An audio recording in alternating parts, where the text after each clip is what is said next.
Começando a gravação. Pronto, início da gravação da aula, conceitos básicos. Ok? Chegou mais gente nova? Não, né? Ah, Everton. Everton não estava aí no começo. Chegou também, eu também cheguei. E foi? Eu cheguei também.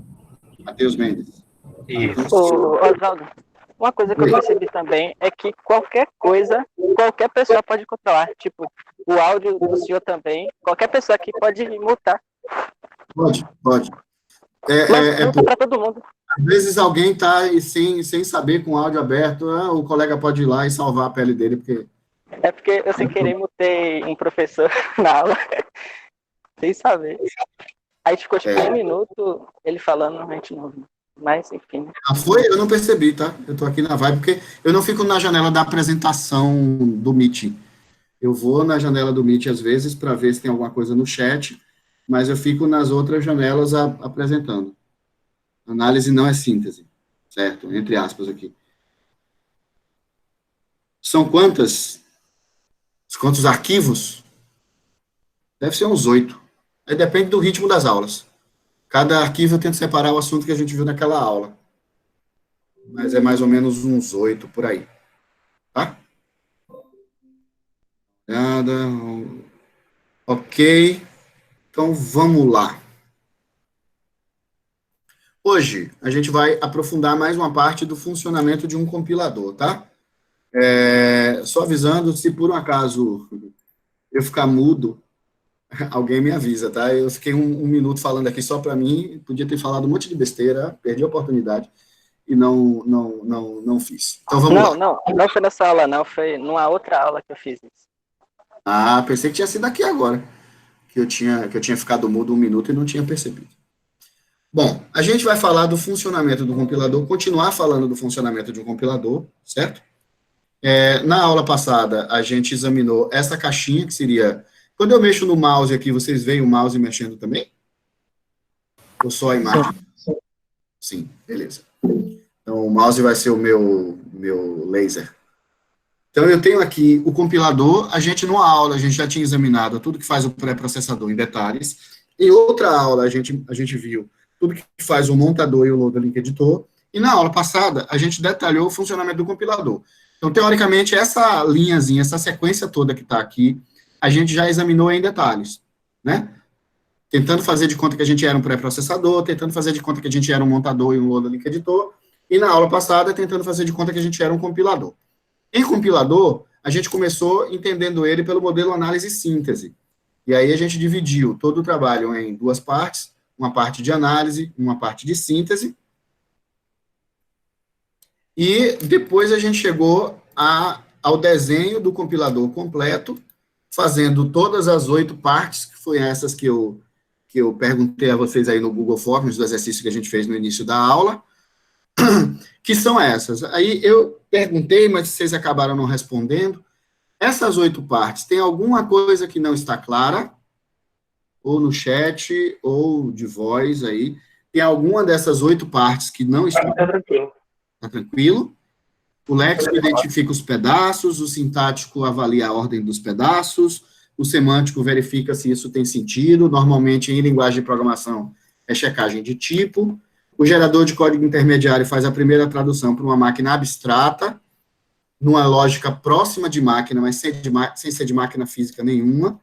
O otimizador de código, ele melhora o código de determinado, que foi gerado aqui pela primeira tradução, e o gerador de código final faz a segunda e última tradução, gerando o código objeto em linguagem de montagem.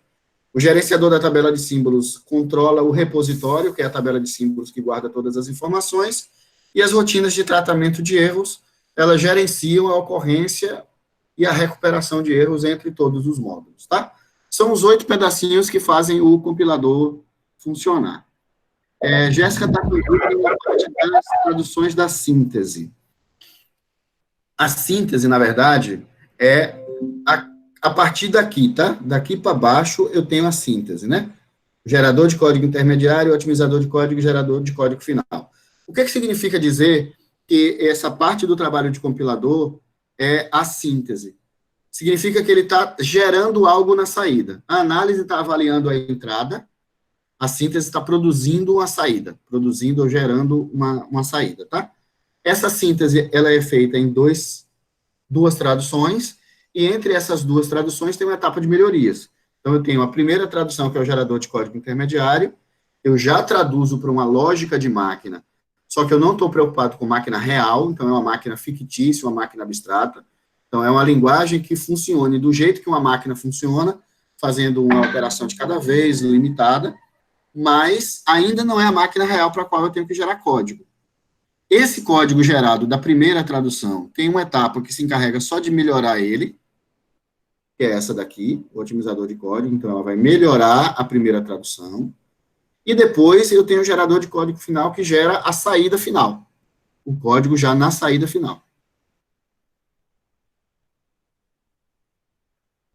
Por que o otimizador de código não foi considerado como a segunda parte? Eu não perguntei a segunda parte, João. Eu perguntei no Google Forms qual era o responsável pela segunda tradução. Então, a primeira tradução é o gerador de código intermediário e a segunda tradução é o gerador de código final. O otimizador não está traduzindo, ele está melhorando. Entendeu? Por isso que não era a resposta. Porque se eu tivesse perguntado isso que você falou aí, qual era a segunda parte da síntese, seria o otimizador de código. Eu perguntei qual era o responsável pela segunda tradução. Então, quem faz a segunda tradução é o gerador de código final. Ok? Então, vamos lá. Até aqui, a gente fez uma revisão da aula passada. A gente enxergou o compilador através do modelo análise e síntese, só que a gente vai enxergar agora o compilador através de um outro modelo, tá?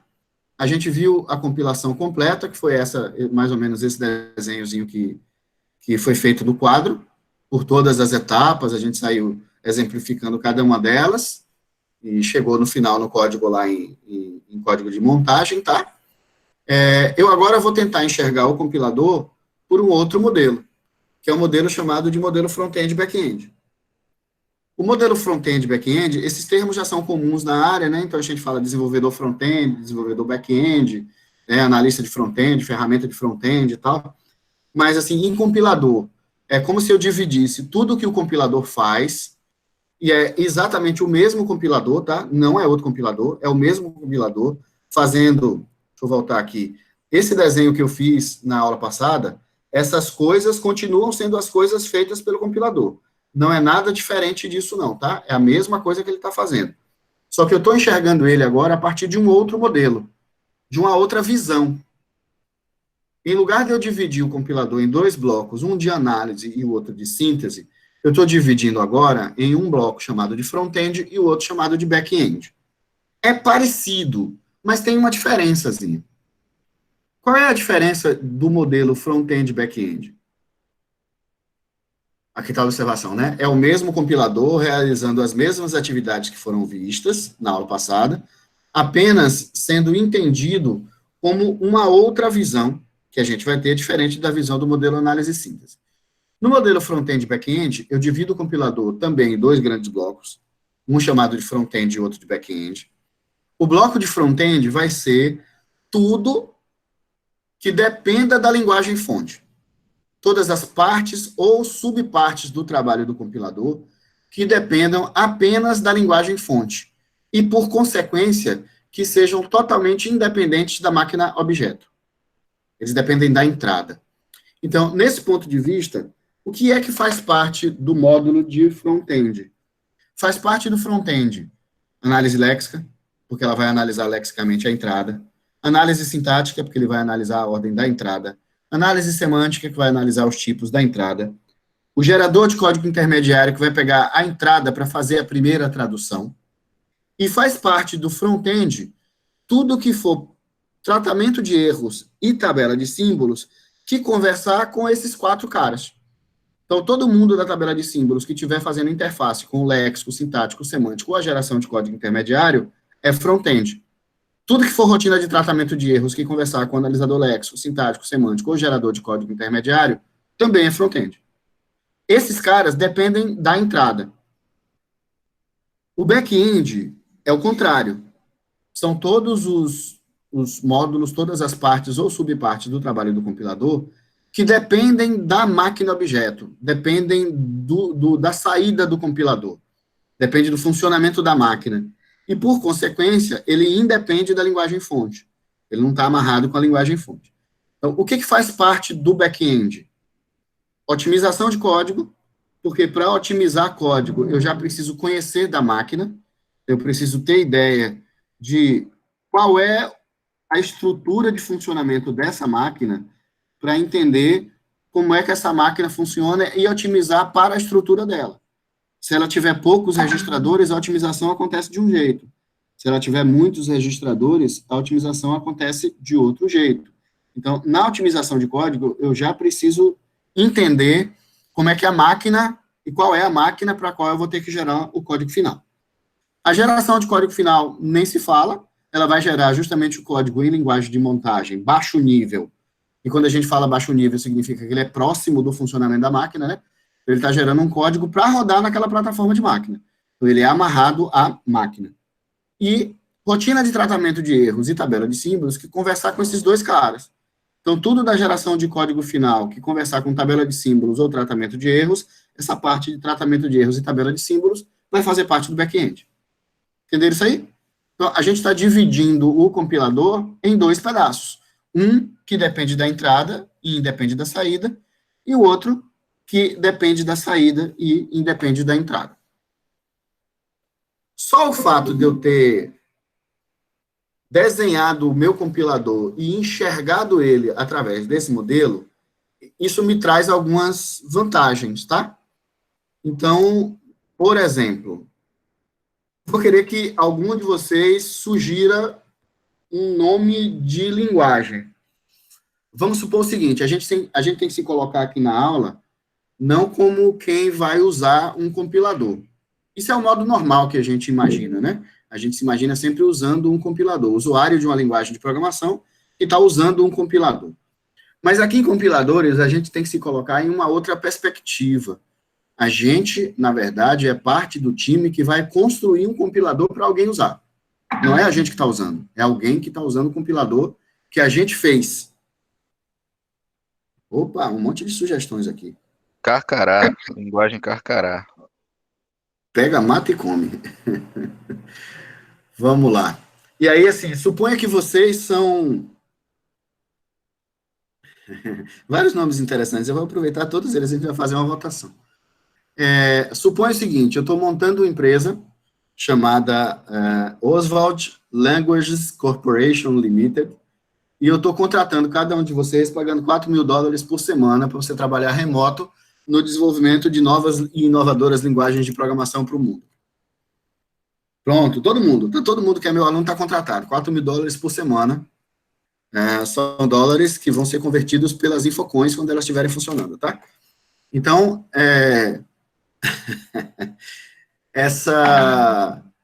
esse salário que eu estou pagando a vocês é para a gente construir uma linguagem nova. Então, vamos pegar aqui os nomes que vocês deram.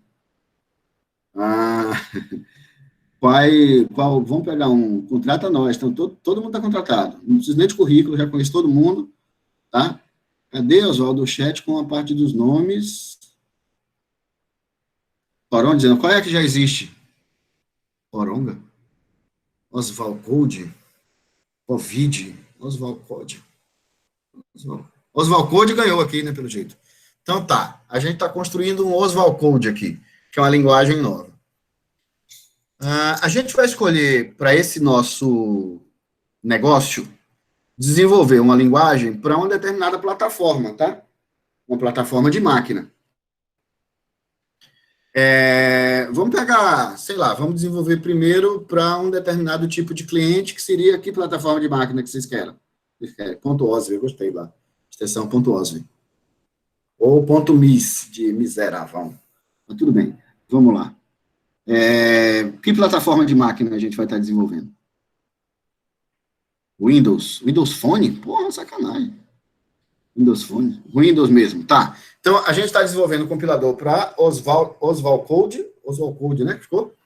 Oswald Code, para rodar na plataforma Windows, no processador Intel, rodando um ambiente com Windows, tá? Oswald Code mesmo. Oswald Code, plataforma Windows. Num primeiro momento, não tem muito o que fazer, tá? a gente estaria simplesmente desenvolvendo um compilador do zero para essa linguagem. Então, deixa eu tentar desenhar aqui, Oswaldo, como que eu faço? Tcharam. Tela. Tela branca. Caneta. Vou tentar desenhar aqui, tá? Então, imagine que, por favor, não reparem nas linhas tortas. Não é só Deus que escreve certo em linhas tortas, Oswaldo também escreve certo em linhas tortas. Porra, tá foda esse negócio. Desculpa aí os palavrões.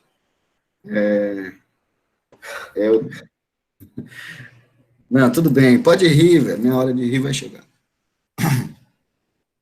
Cadê borracha? Vou tentar fazer um desenho um pouco mais... Tem alguma coisa que desenha formatos aqui? Não, né? Não. Vou fazer um desenho menor. Então, vamos supor Abre que no essa Paint cara... mesmo, o raizão, ou então no draw.io. Joga o Paint raiz, pô. Não, joga, só porque eu tenho que interromper a apresentação e apresentar em outra janela, né? Mas tudo bem. Vamos lá. Prefere no Paint, né? Não, cara, porra, vacilando aqui. Vocês estão enxergando a tela? Ela não saiu aí não, né? Não. Beleza. Então, deixa eu inserir o slide aqui.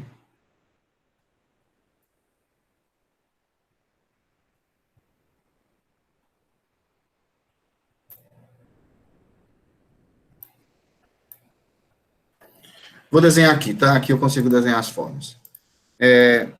Suponha o seguinte, ó. Eu fiz um desenho aqui, que seria o meu compilador. O meu compilador completo. Esse compilador completo, ele aceita como texto de entrada...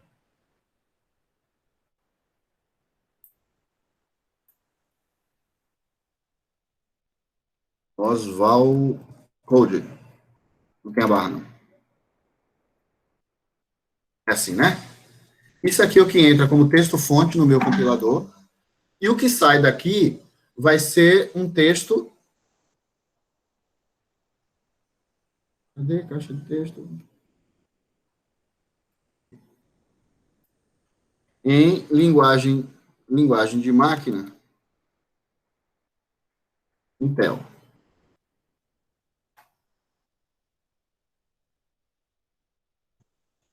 Linguagem de máquina Intel. E esse é o meu compilador, tá? Então, ele vai entrar aqui com um texto-fonte, e baseado nesse texto-fonte, a gente vai gerar aqui uma saídazinha, que vai ser essa saída em linguagem de máquina da máquina Intel. Ganhei alguma coisa? Não. Desenvolvi o compilador inteiro, normal, não ganhei nada. Mas, vamos supor, a gente desenvolveu para a plataforma Intel, e eu quero pegar também meu público dos usuários que usam os equipamentos da Apple, tá? Então, eu quero gerar alguma coisa também para a plataforma de máquina, da máquina, gerar para iOS.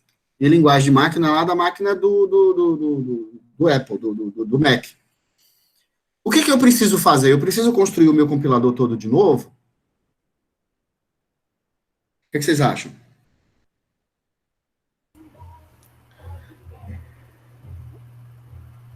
Eu preciso construir... Fala. Como esse exemplo que o senhor deu do back-end, front-end, no caso, poderia adaptar somente o back-end para arquitetura específica, no caso. Então, ao invés de eu enxergar o meu compilador como sendo um carinha só, eu posso entender que esse cara aqui é um front-end de Oswald Code, e que eu tenho um outro módulo que complementa a ele, que seria justamente o meu back-end que eu tinha. Ele é o mesmo compilador, tá? Só que eu tenho um back-end da linguagem Intel, e quando eu digo que eu vou disponibilizar ele para uma outra plataforma, a única coisa que eu tenho que fazer é construir outro back-end, só que agora para uma outra máquina. Linguagem de máquina do Mac. Vou botar aqui linguagem de máquina Intel, certo? Então, eu reaproveitei tudo que eu tinha construído do meu front-end e eu só fiz conectar um no outro. esse front-end agora, ele pode conversar com o meu back-end, tanto de Intel, quanto com o meu back-end de Mac. E eu consigo fazer a venda de 2 compiladores, sendo que eu não desenvolvi 2, eu desenvolvi essa parte e essa parte. Tudo bem até aí? Deixa eu dar uma olhada que eu estou aqui, não estou vendo o chat, tá?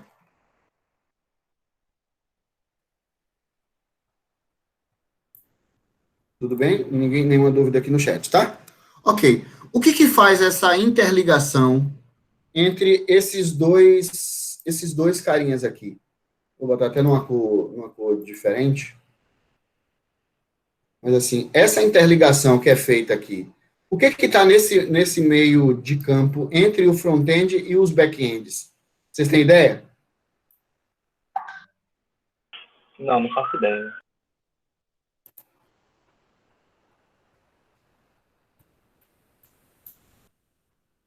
Não tem linhas, tá.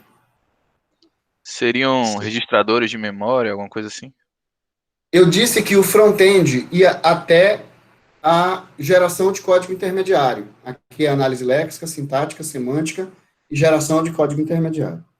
E o back-end era o otimizador de código e o gerador de código final. Então, qual é a última saída do front-end?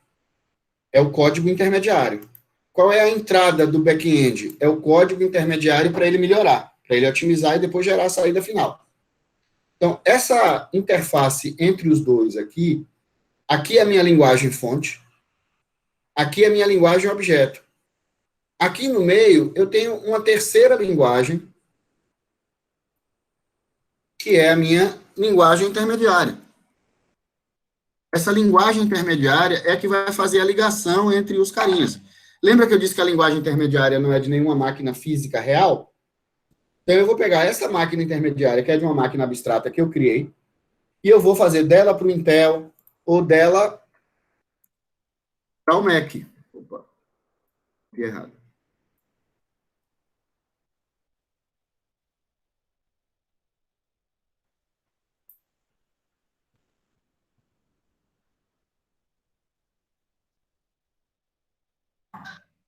Eu estou gerando 2 caras diferentes, mas a partir da mesma entrada, tá?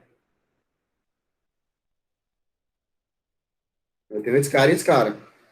E esse carinha daqui vai gerar tanto para um quanto para outro.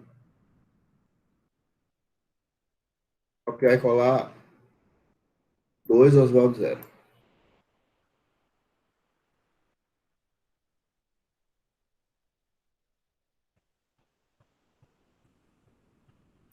O que liga esses 2 caras aqui é a mesma linguagem intermediária, tá? Bom, beleza. A gente criou aqui... A gente pode desenvolver para uma terceira plataforma, por exemplo. Eu quero fazer o meu... Oi? Tem uma dúvida no chat. Acho que é de Marcos. Ah, desculpa, eu não estava lá. Dúvida no chat. Qual é a dúvida? Seria como o bytecode do Java? Isso. A ideia do Java, só que o Java não é bem assim, tá? A ideia do Java é que ele construiu uma máquina que funciona na lógica da linguagem intermediária. Então, o bytecode é uma linguagem de máquina, já é como se fosse essa saída aqui, final. Ficou várias setinhas aqui sem necessidade, tá?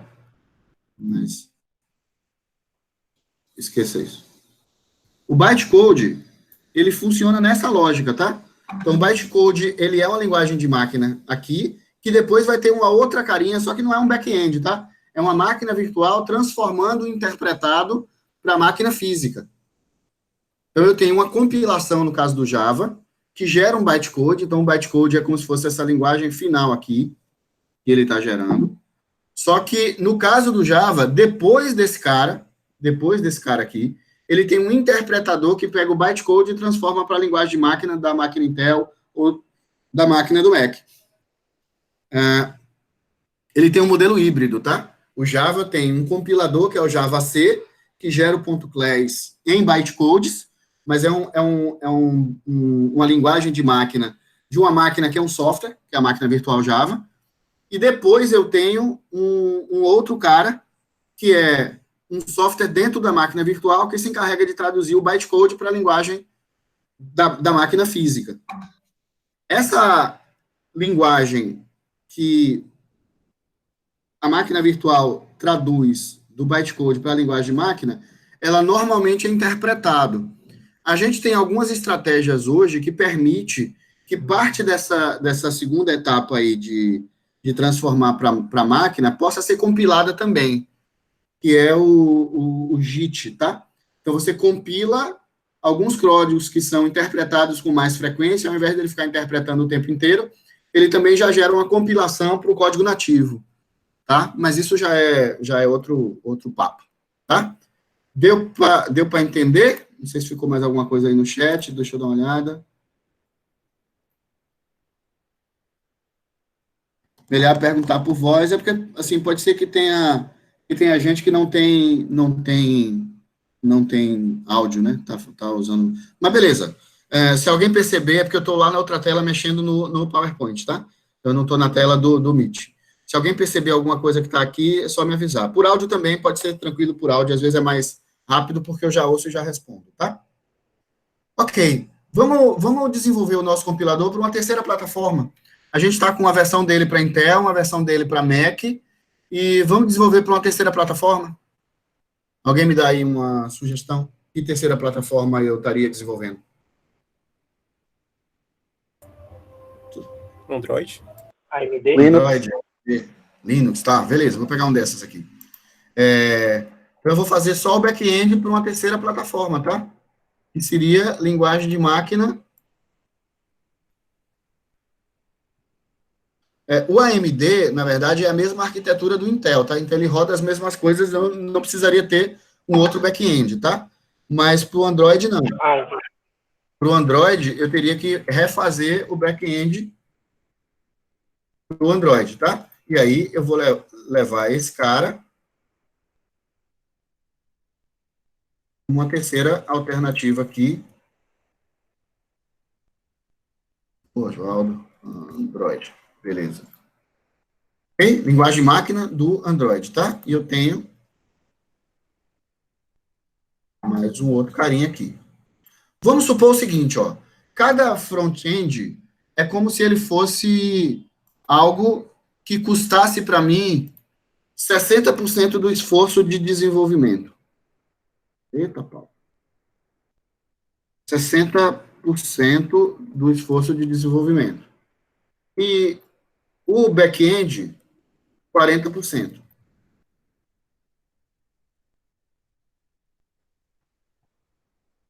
No meu compilador primeiro que eu criei, eu usei o front-end de Oswald Code e o back-end de Intel. Eu fiz 100% de um compilador. Não ganhei nada. Eu tenho quantos compiladores para vender agora? Pode responder no chat ou em áudio aí. 3 compiladores aí. Pronto. Eu tenho 3 produtos para vender. Só que, qual foi o meu esforço de desenvolvimento? Eu gastei quanto para desenvolver os 3 compiladores? 60% com o front-end e 40% em cada um dos 3 back-ends. Então, é como se eu tivesse feito um compilador por 1,8. 1,8. Eu não cheguei a ter o esforço de desenvolver nem 2, mas eu estou vendendo 3.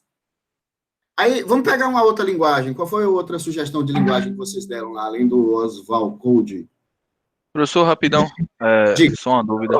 Essa comparação que você fez aí do Oswald Code com o front-end e os back-ends para Intel, Mac, Android, seria tipo aquela análise que o Guanabara estava fazendo com relação ao C, que tem vários tipos de C para várias plataformas, mas aí ele gerava para cada plataforma uma compilação compatível? Não. Nas duas situações da aula lá do professor Guanabara, ele está falando de um compilador inteiro. Então, no caso do C, eu tenho um compilador inteiro que gera para uma plataforma, um compilador inteiro que roda outra plataforma e outro que roda para outra. Então, no caso do C, a vantagem que o C trouxe na época é que ele era multiplataforma com o esforço de você ter que compilar de novo.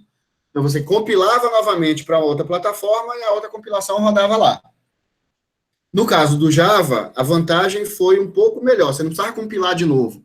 Você pegava o mesmo bytecode e tinha um cara que pegava o bytecode e transformava. Então, você não precisava nem refazer e nem compilar.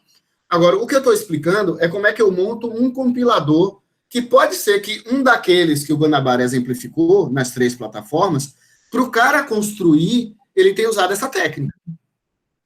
Ele não pegou a linguagem C e fez para 3 plataformas diferentes, pode ser que ele não tenha reescrito o compilador inteiro dele.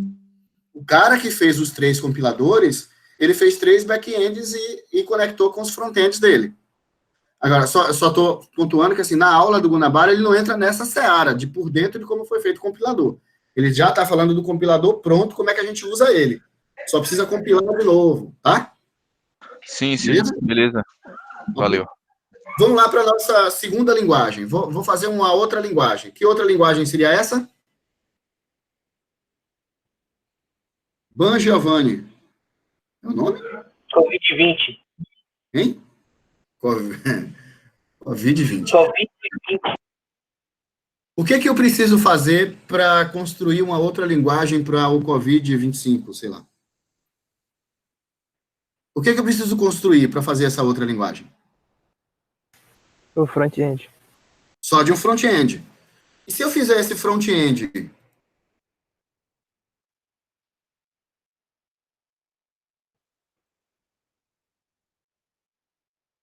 Covid-25, foi isso que vocês falaram? Eu tenho uma outra linguagem fonte aqui.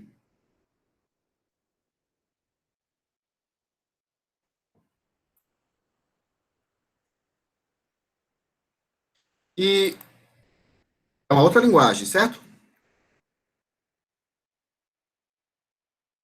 Essa minha outra linguagem fonte, se ela terminar aqui com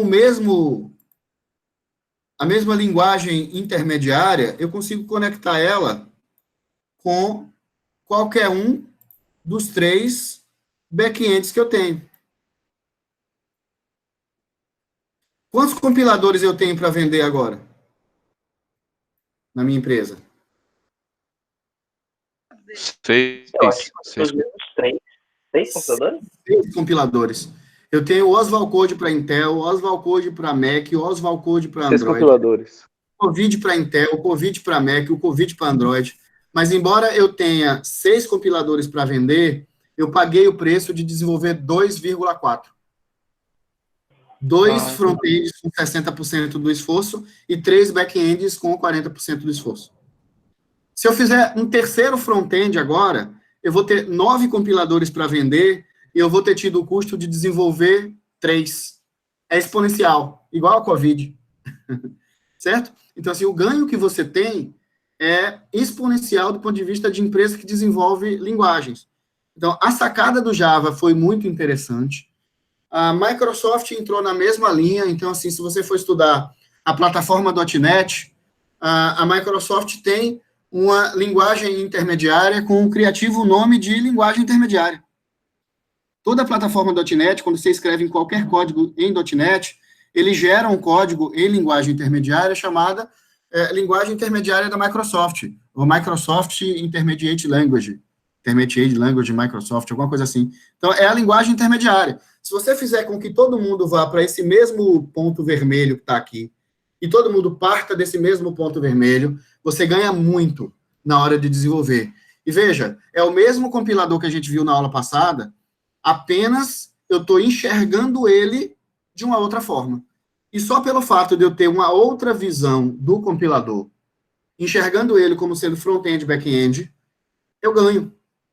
Eu ganho do ponto de vista de reaproveitar o investimento que foi feito no desenvolvimento da plataforma. Tá? Beleza? Entenderam isso aí? Isso não é simplesmente uma aula gravada para a gente postar lá, é uma aula com interação. Então, eu estou precisando que vocês me respondam. Beleza. Ok, gente, vamos continuar a apresentação lá. Eu acho que eu vou deixar esse slide, é meio doidão, tá? Vai fugir o padrão, Oswaldo, de qualidade de slide, mas eu vou deixar ele lá só para quem, porventura, não entrar, se vocês quiserem explicar para um colega. Vai ter a gravação também, né? Mas Sei lá, paciência. Ok, continuando aqui, tá? A gente falou desses carinhas. Beleza. Qual é a utilidade do modelo de front-end e back-end? Eu reaproveito o investimento em desenvolvimento pelas empresas que produzem ambiente de desenvolvimento ou linguagem de programação, que nem a empresa que a gente acabou de fundar agora, a Oswald Languages and Corporation Limited. A gente só tem que se preocupar em refazer o front-end quando mudar a linguagem fonte. Então, toda vez que você tiver que trabalhar com a linguagem fonte nova, você vai refazer o front-end desse seu compilador. E toda vez que você tiver que mudar a plataforma de máquina para a qual ele vai ter que estar gerando a saída, você tem que se preocupar em refazer o back-end. E reaproveita todo o restante. Então, mudou só a linguagem de entrada, o back-end vai ficar igual. Ele vai trabalhar a partir da linguagem intermediária, a sua preocupação é construir um front-end que chegue até aquela linguagem intermediária.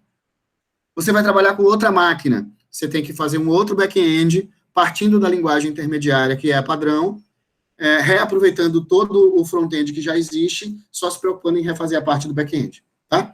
Existe um outro nome, existe um nome... Pergunta no chat, professor. Pergunta no chat, desculpa. Vamos lá.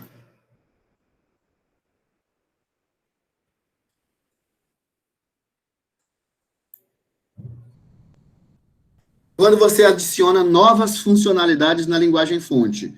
Se você está adicionando novas linguagens na linguagem fonte, você mexeu na entrada. Se você mexe na entrada, você tem que refazer o seu front-end. Mas, se você só mexeu na linguagem fonte e a plataforma de máquina é a mesma, o seu back-end está preservado e você não precisa mexer nele. Mudou a especificação da linguagem fonte, você incluiu novos comandos. Então, esses novos comandos, você vai ter que identificar esses átomos, análise léxica, você vai ter que mexer na ordem deles com esses novos átomos, vai ter que checar o tipo dele. Então, você vai refazer toda a parte do front-end. Você vai gerar o intermediário a partir desse com as coisas novas. Então, tudo que você mexeu na linguagem fonte, como o front-end depende da linguagem fonte, você vai ter que mexer nele. Agora, o back-end não é alterado. O back-end fica exatamente do jeito que ele estava, sem precisar tirar nada. Entendeu isso? Max, beleza? Ok. Tá. Vamos voltar para cá. Existe um nome em português para esse modelo. Ele não é tão usado, mas em alguns livros você vai achar ele, tá? O pessoal chama de vanguarda e retaguarda. A gente já usa os termos de front-end e back-end na área, então é comum. Então, normalmente a gente chama de front-end e back-end. Mas não estranhe se em algum livro de compiladores você ouvir falar do modelo vanguarda e retaguarda. É o mesmo carinha, tá? Só que traduziram front-end por vanguarda e back-end por retaguarda. Aí, vamos tentar relacionar os dois caras numa tela só. Então, esse esquema aqui, esse esqueleto que eu estou mostrando a vocês, é o esqueleto que tem o desenho do trabalho do compilador. Eu tenho todas as 8 partes desenhadas aqui. Tá? Tudo que ele faz da entrada, com o fiozinho de sequência que ele faz até gerar a saída, e as 2 etapas aqui do lado que auxiliam ele. No modelo primeiro que a gente viu, modelo análise e síntese, a gente tem essa parte, é a parte de análise, léxico, sintático, semântico, tratamento de erro que conversa com esses 3, tabela de símbolos que conversa com esses 3, e essa aqui é a parte do bloco de síntese. Intermediário, que é a minha primeira tradução, otimização dessa primeira tradução, e segunda tradução, que é o gerador de código final. Parte da tabela de símbolos que conversar com esses 3, parte do tratamento de erros que conversar com esses 3. Então, isso aqui é a síntese, e isso aqui em cima é a análise. Quando eu falo que eu vou enxergar ele no modelo front-end e back-end, a fronteira muda. Então, front-end é isso tudo. Front-end vai ser léxico, sintático, semântico, gerador de código intermediário, parte do tratamento de erros que conversar com esses 4, e parte da tabela de símbolos que conversar com esses 4. E o back-end é essa outra parte daqui de baixo. Otimizador de código e gerador de código final, parte da rotina de tratamento de erro que conversa com esses 2, parte do gerenciador da tabela de símbolos que conversa com esses 2. O que muda? O que muda de um modelo para outro, tá? No modelo análise e síntese, a divisão é feita pela natureza da atividade que está sendo realizada. Vai ser análise se for entendimento. vai ser síntese se for geração de saída. Então, essa divisão no modelo análise e síntese é baseado na natureza do trabalho que está sendo realizado.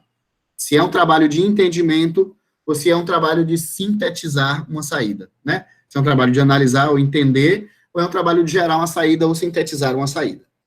No modelo front-end e back-end, o critério da divisão não é pelo que está sendo feito, é pela dependência. Depende da entrada, é front-end. Depende da saída, é back-end. Então, assim, é uma ligeira diferença, mas essa ligeira diferença dá essa visão que permite a gente reusar o compilador ou parte dele para só mexer no que foi afetado e não se preocupar com o restante das coisas. Beleza, gente? Ok. Professor, Diga. no caso do... O professor já falou que o Java é diferente, né? Ele trabalha com uma máquina virtual. Mas qual... o senhor tem um exemplo de uma linguagem que seja assim hoje, que adote isso? Eu não sei se o Go adota isso, porque ele também compila para diferentes arquiteturas, né? Provavelmente deve usar essa ideia, né? Eu te digo que, assim, a grande maioria dos compiladores, você não pode dizer que é 100%, porque o compilador ele é um programa feito por uma pessoa que nem a gente. Então, qualquer pessoa pode construir um compilador. E ele faz do jeito que ele acha que tem que fazer. Se ele conhecer as técnicas que a gente está tendo acesso agora, ele vai pensar direitinho e talvez ele use essa técnica. Mas o cara pode não conhecer e querer fazer um negócio para interpretar o comando da linguagem dele e faz. Mas a grande maioria dos compiladores trabalha nessa lógica de front-end e back-end, tá? Agora, o que o Java provocou? O Java provocou o surgimento de uma máquina que não é uma máquina física, que nem um computador que roda Intel ou um celular que roda Android. É uma máquina de software, uma máquina virtual. Essa máquina virtual, que é a JVM, ela permite traduzir do bytecode, que é o código de máquina dela, para uma outra linguagem da máquina física. O que é que o pessoal começou a fazer? Eu comecei a ter outras linguagens que não são o Java. A gente vai ver uma historinha daqui a pouco. Eu fiz um levantamento da história das linguagens, ficou bem interessante. Eu devo postar como um vídeo para vocês, eu não sei como é que a gente vai fazer aí nesse cenário de aulas virtuais, tá? Mas outras linguagens se aproveitaram dessa mesma plataforma. Então, tem linguagem que gera a linguagem de máquina para a JVM, mesmo não sendo Java, tá? O Java é o Java Virtual Machine, mas você teve várias linguagens que se aproveitaram do mesmo arcabouço, da mesma ideia, e geram a saída em bytecode. Sim, Groove, né? Groove, Scala, tem várias, que geram a saída, e nada impede, por exemplo, que você pegue uma linguagem hoje qualquer, a gente não estava dizendo quais eram as plataformas que a gente ia gerar o nosso back-end, a gente falou que ia gerar para Intel, a gente falou que ia gerar para Mac e para Android. A gente pode gerar o nosso back-end, mudar o nosso back-end para ele gerar bytecode. O que é o bytecode? É o código em linguagem de máquina, de uma máquina virtual, que é uma máquina de software. Então, se eu fizer a minha linguagem, Oswald Code, ou COVID-25, que a gente criou, e essas duas linguagens gerarem bytecode, eu posso plugar a minha linguagem em qualquer máquina que tenha JVM. Então, eu poderia, por exemplo, construir a minha linguagem gerando um back-end só de bytecode e automaticamente toda e qualquer plataforma de máquina que rodasse uma JVM, eu estaria preparado para rodar nela. No caso, o Kotlin funciona dessa forma, né, professor? No caso, não vi. O Kotlin funciona dessa forma. Isso, né? também. Vários pegaram a mesma ideia, tá? Porque imagina, ao invés de eu fazer vários back-ends, eu faço um back-end para JVM. Existiam queixas de que a JVM, como é uma camada a mais de software, e é uma camada interpretada, que na hora de rodar, isso poderia trazer algum tipo de lentidão. O fato é que as máquinas estão cada vez mais poderosas, mais performáticas, a JVM também tem mais recursos, a gente tem o JIT, e aí, assim, acaba que essa desvantagem não é tão significativa para alguns compiladores. Então, é uma forma da gente fazer isso funcionar também. Gera um código em bytecode. E aí você pluga com uma máquina virtual que pode estar disponível em 30 ambientes diferentes. Tá? É uma sacada legal. Ou gera, tem muita linguagem que faz isso, tá? Gera para JVM, gera para a linguagem intermediária da Microsoft. Eu estava dando uma olhada, quando eu comecei a estudar na área de computação, eu ouvia falar que o COBOL estava morrendo. COBOL é uma linguagem de programação, foi uma das primeironas que existiu na história das linguagens. Tem uma galera que trabalha com COBOL, existe muita coisa em banco hoje que é feita em COBOL ainda, e eu vi um livro lá de COBOL orientado a objetos, e descobri que existe versão do COBOL que gera código para JVM e que gera código para .NET. Então, você constrói um código em COBOL e ele gera um código em linguagem intermediária da Microsoft. É um COBOL.NET, um COBOL Sharp. E aí você pega dessa linguagem que gera a linguagem intermediária, e da intermediária a plataforma .NET se encarrega de levar até o código da máquina real. É mais ou menos assim que funciona.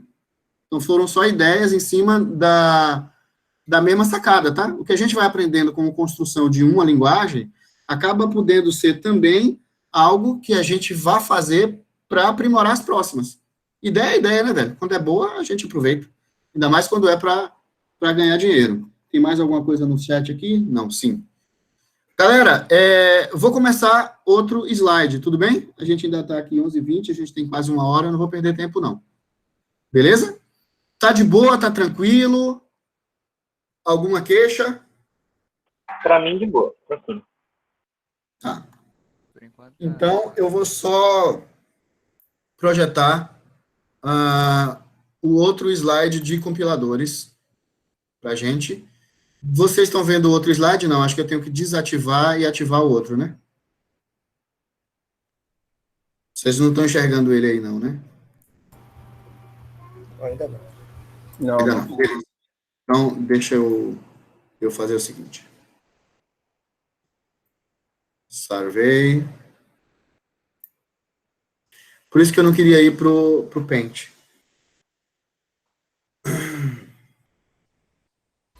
Ele deu a solução de contorno e apresentou lá mesmo no PowerPoint. Magnífico. Oi? O exemplo do PowerPoint ficou lá também?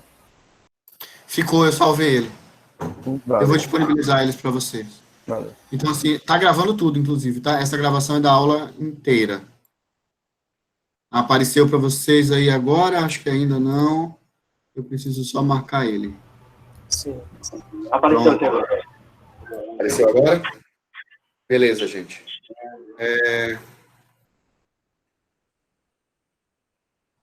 Ok, vamos lá. Eu vou entrar aqui, na verdade, não vai dar tempo da gente ver esse conjunto de slides todo inteiro hoje. Quer dizer, eu acho, né? Depende se a galera quiser continuar aqui, eu fico até de tarde. Eu gosto de falar desse negócio. Mas vamos lá. A gente vai ver agora como que a gente constrói compiladores. Quais são as coisas que a gente tem que estar preocupado para construir compiladores, tá? A gente viu como é que funciona, então agora a gente vai entrar na construção, como se a gente estivesse fazendo o projeto de um compiladores. Lembra que eu contratei vocês pagando $4.000 por semana para fazer parte da Oswald Languages Incorporation Limited? Então, agora a gente vai projetar o nosso compilador. Então, a gente vai ver, a gente já sabe como é que ele funciona por dentro, só que a gente vai ver como é que a gente projeta esse cara para ele funcionar, tá? A gente vai examinar as etapas para projetar um compilador. Então, tudo que eu vou falar aqui nessa parte é do passo a passo que eu tenho que definir para conseguir construir um cara desse, que é um compilador que vai funcionar com a minha linguagem. Para isso, eu preciso de 6 passos, 6 etapas, vamos dizer assim. São essas 6 que estão aqui, tá? Então, a gente vai, primeiro, definir as metas de uso do compilador. Depois, a gente vai ter que definir, para esse meu compilador novo, quantos passos de compilação ele vai ter. Terceiro, a gente vai definir quantos blocos de código ele vai ter. Essas coisas eu vou explicar o que é um passo de compilação, o que é uma quantidade de blocos. Vou definir qual é o esquema de implementação que vai ser usado para fazer o compilador funcionar. Vou definir as linguagens que vão trabalhar junto com o compilador. Então, o compilador vai ter que entender uma linguagem fonte e produzir uma linguagem objeto. Então, a gente vai dizer como é que eu defino essas linguagens para o compilador. E, por fim, eu vou decidir algumas coisas de ambiente para onde esse compilador vai estar funcionando. Eu vou definir qual é a plataforma de máquina que eu vou usar para desenvolver ele, a plataforma de máquina que ele vai rodar depois que ele estiver pronto, e a gente vai ver também qual é a linguagem de programação que eu vou usar para construir o meu compilador, já que ele é um programa.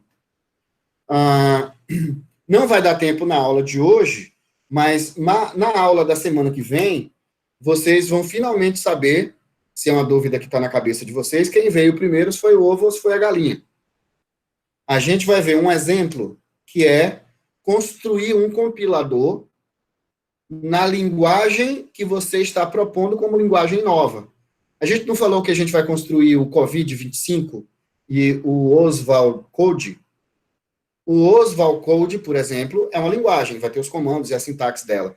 Imagine que eu vou desenvolver o compilador Oswald Code programando em Oswald Code. Eu vou construir o compilador usando a própria linguagem que eu quero construir como linguagem a ser trabalhada, tá? Parece doideira, né? Não faz sentido nenhum, na verdade. Parece não fazer sentido, né? Mas você vai ver como é que essa mágica acontece. Aí deixa eu te contar uma historinha real. Você conhece a linguagem C? Conheço. C foi criada por dois carinhas. Quem escreveu o livro foi o Kernighan e o Rich, tá? Existe um livro do Kernighan e do Rich falando do projeto da linguagem C. Mas se eu te disser que a linguagem C foi escrita em C, e se eu te disser que os caras são tão bons que eles escreveram a linguagem C com o código-fonte em C e escreveram a linguagem C para rodar no Unix, que era um sistema operacional completamente construído em C, que era a linguagem que eles estavam criando. Então, os caras criaram uma linguagem nova que não existia, criaram um sistema operacional que não existia. Essas duas linguagens, tanto a linguagem quanto o sistema onde a linguagem ia rodar, foram feitas na linguagem que eles estavam construindo. A gente vai ver isso, acho que não dá tempo de ver na aula de hoje, a gente vai ver isso na aula da semana que vem, chama Bootstrap, tá? Não é o Bootstrap de interface que você tem lá, que é o framework de interface e tal, é o Bootstrapping, que é uma técnica para construir compilador do tipo autocompilável, que é esse que eu estou falando para vocês, que é o compilador que vai ser construído a partir da linguagem que você está criando nova, tá? Chama compilador autocompilável. A gente vai ver Esses caras provavelmente não dormiam, né? Não tinha família, não faziam nada da vida. Cara, eu fiz questão de levantar, eu passei meu fim de semana fazendo isso, levantando a história das linguagens, dos compiladores, para montar uma historinha para vocês. É porque, assim, às vezes a gente não se dá conta, tá? O Rich, eu acho que o Rich morreu, mas o Kernighan está vivo.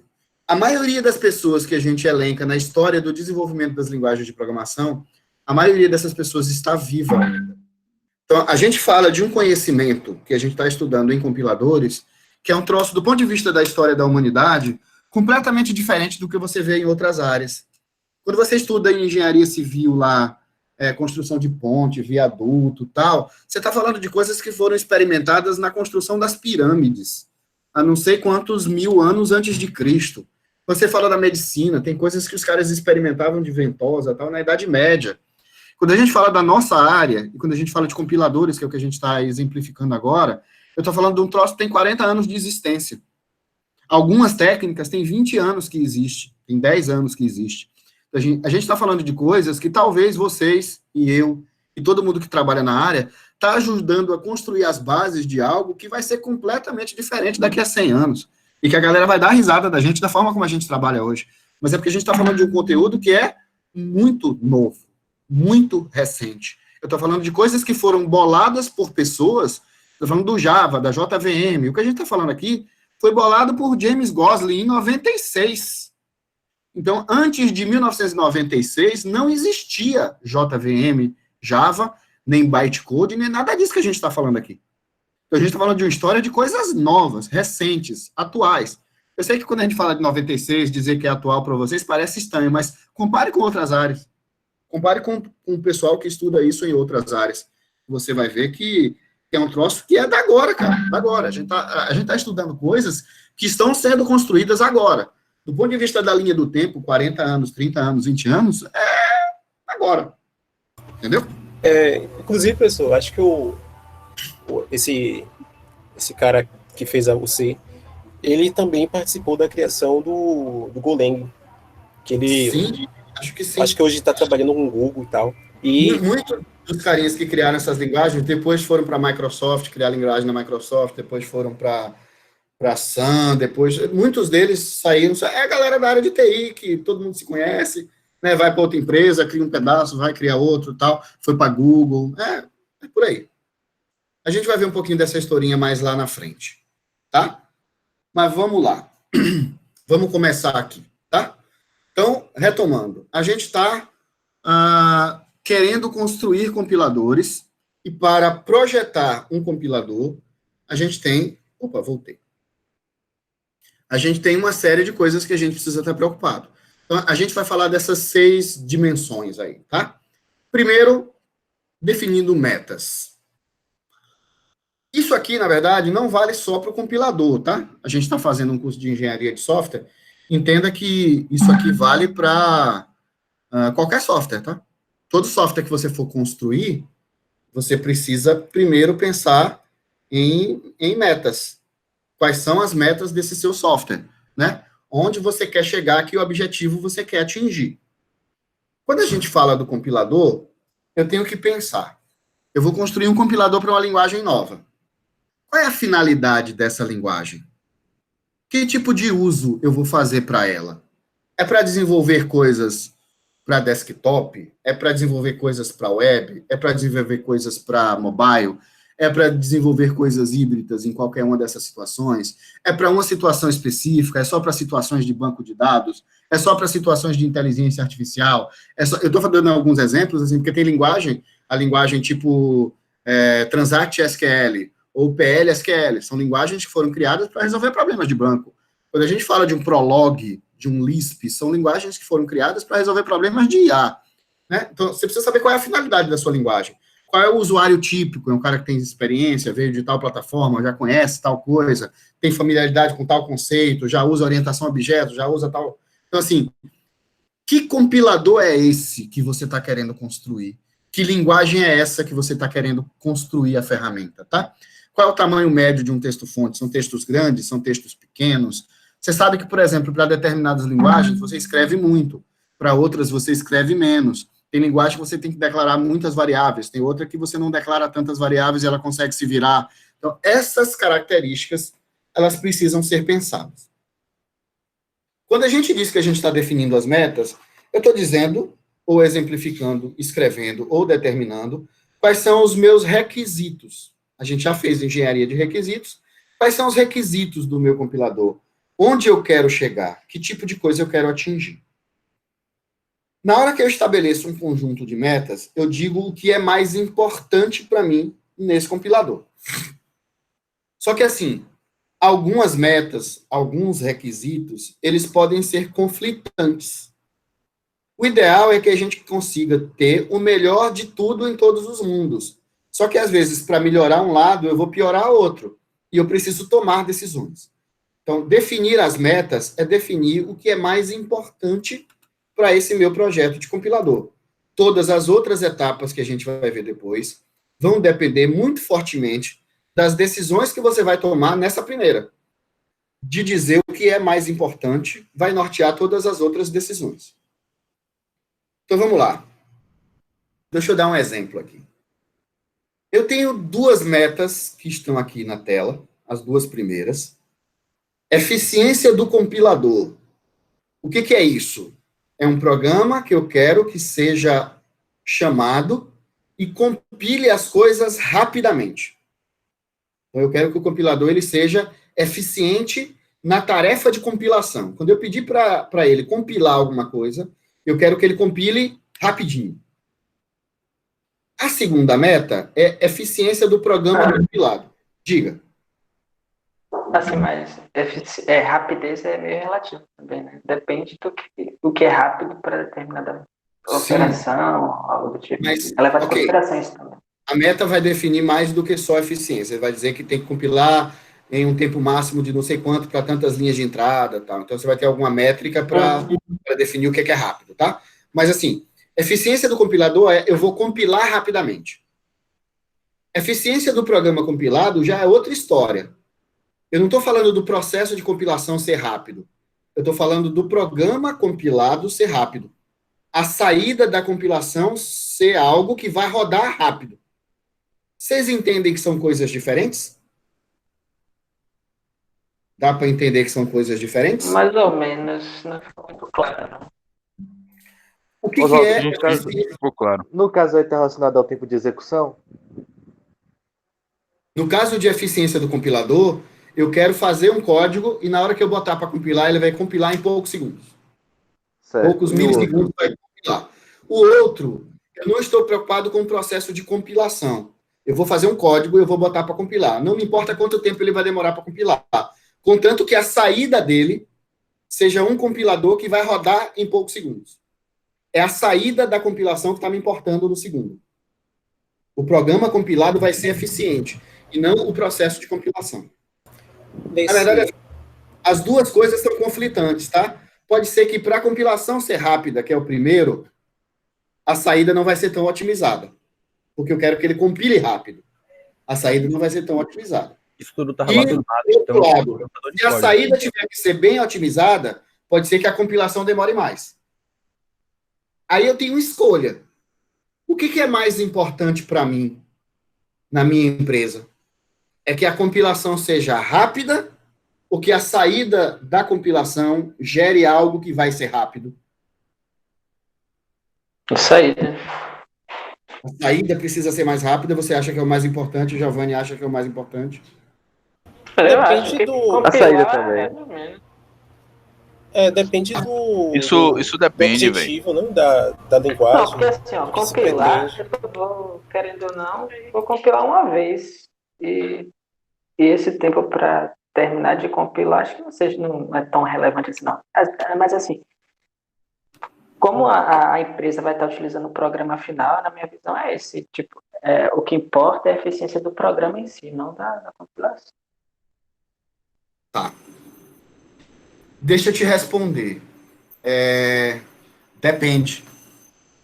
A gente criou uma empresa, não criou? Nosso primeiro produto é um compilador para a linguagem Oswald Code para a plataforma Intel.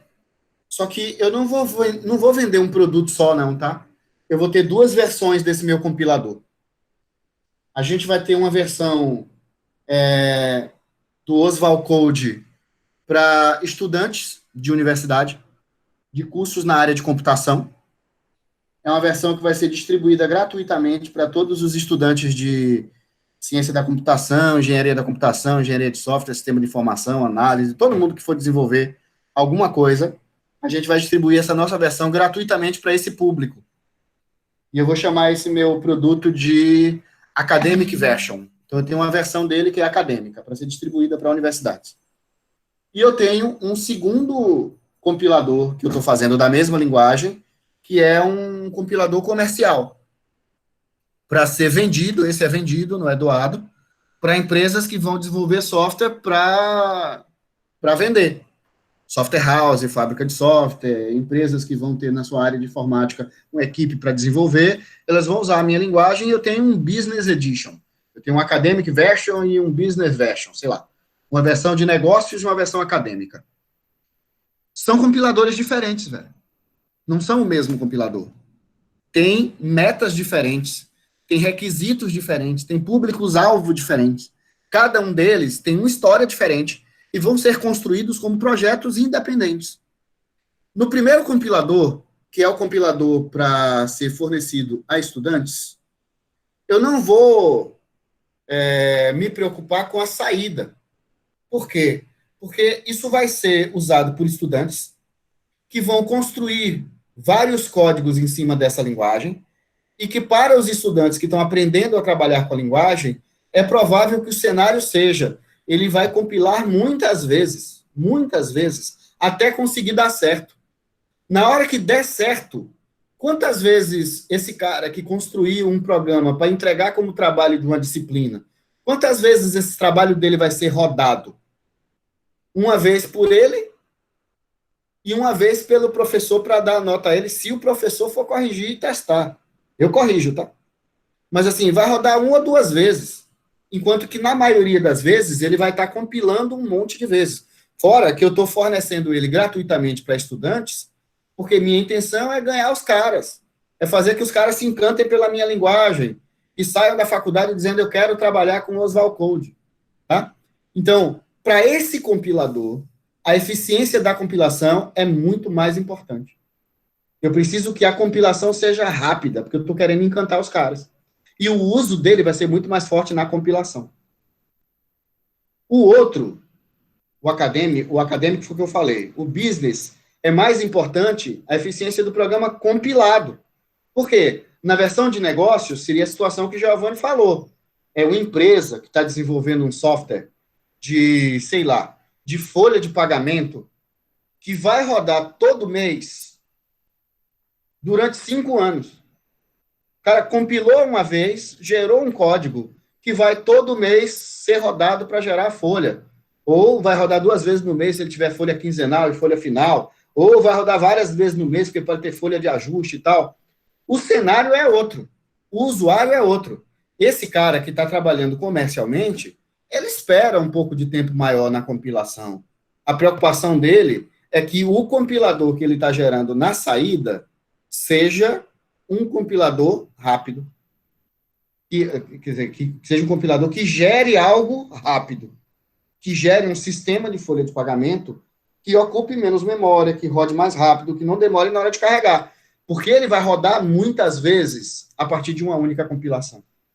Vocês entenderam a diferença da gente estabelecer metas? Não é a mesma coisa. Sim.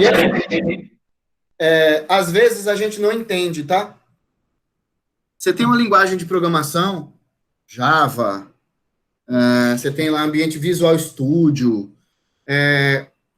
O cara que desenvolve o compilador, a empresa que desenvolve o compilador, normalmente ela oferece várias versões do compilador, várias versões do ambiente. Você pegar o Visual Studio, existem várias versões do Visual Studio, para a linguagem mais nova, tá?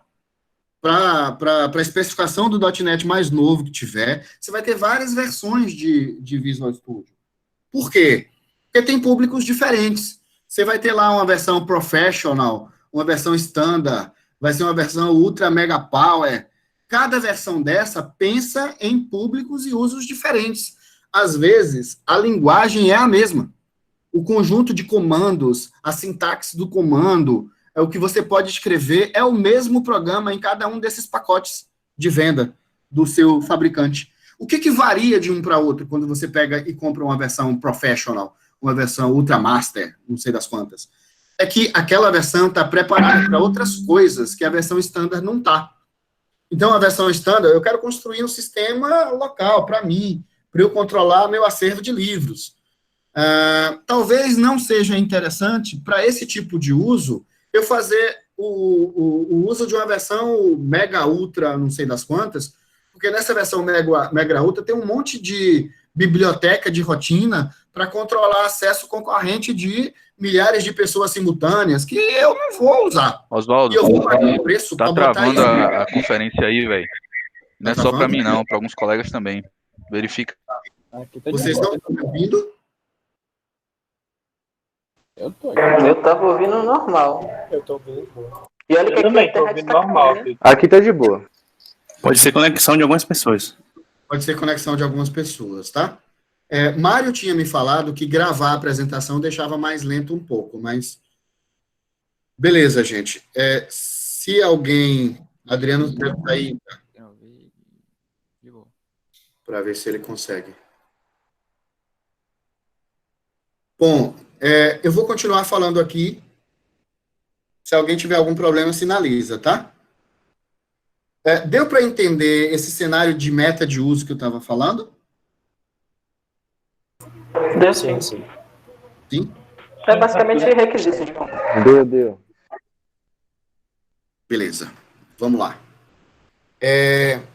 Clareza nas mensagens de erro. No caso, professor, a depender da meta que você estipule para... Professor? Ouvindo. A depender da meta, você vai trabalhar em cima do front-end ou do back-end, né, da estrutura. Por exemplo, se você quiser que a saída seja mais eficiente, que o programa rode de maneira mais eficiente, você vai focar mais no back-end. No outro caso, que o compilador seja mais rápido, você vai trabalhar mais no front-end. Seria mais ou menos isso também, né? Não, a definição das metas vai nortear o seu projeto. Então, entenda que você vai tomar decisões aqui do que é mais importante para você. Qual é o compilador que você quer construir, tá? Pode impactar em tudo. Isso que você disse é verdade. Se eu quiser que a saída seja mais eficiente, talvez eu tenha que entrar na otimização de código e melhorar a otimização de código de uma forma mais trabalhada. E aí eu estou mexendo no back-end. Mas essas metas é uma decisão do projeto do seu software inteiro. Mexe com o compilador todo. Com tudo que você vai decidir. Né? Você tem alguma restrição de ambiente onde vai rodar, você tem alguma restrição do tipo de usuário que vai usar. Eu estou dando alguns exemplozinhos, mas tem um monte de coisa que você vai precisar definir. Como se fosse assim, qual é o meu requisito? Qual é o meu objetivo? Eu quero um compilador para quê? Para fazer que tipo de atividade? Deixa eu dar um exemplo aqui. Ó. Clareza nas mensagens de erro. Eu tenho 2 equipes que a gente montou para produzir esses compiladores.